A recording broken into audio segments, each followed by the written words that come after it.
So as Sudan was nearing its independence, I had a student who was from South Sudan and was deeply engaged in the process and visited South Sudan several times, trying to be helpful with Sudan building essentially state capability from nothing. They were going to be the world's first independent state.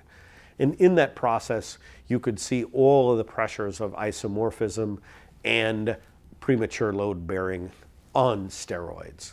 So the international community, in order to support the South Sudanese government, wanted a plan against which they could support South Sudan's efforts at building their capability and implementing. And I was desperately arguing that the plan should be scaled to acknowledge the limited capability that the South Sudanese state was going to start with. This was essentially a part of the world that had never actually had an active and engaged in both benign and capable state. And so it was roughly starting from scratch. And yet you saw the processes of external support driving towards producing a plan for South Sudan that some of the most developed countries in the world couldn't possibly have implemented.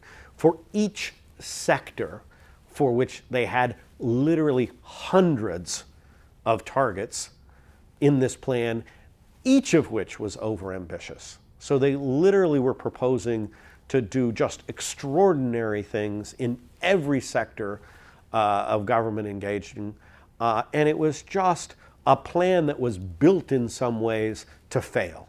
It was built to fail, and in the end, everybody in the process knew that there was no way this incipient new government of South Sudan was going to be able to do all of the things that the very people that they were being induced and encouraged and cajoled and having external consultants write their goals for them, everybody knew that this wasn't going to work, and yet the process of being able to project the isomorphism and being able to project the premature load bearing of these wonderful successes they had was just so overwhelming that in spite of everyone knowing it wasn't going to happen, South Sudan ended up with a South Sudan development plan that was just built to fail.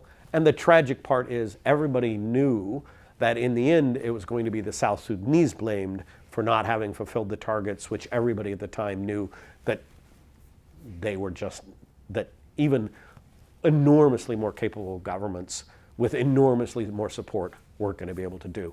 So the dangers of isomorphism and premature load bearing are still with us today, even in their most pernicious manifestations.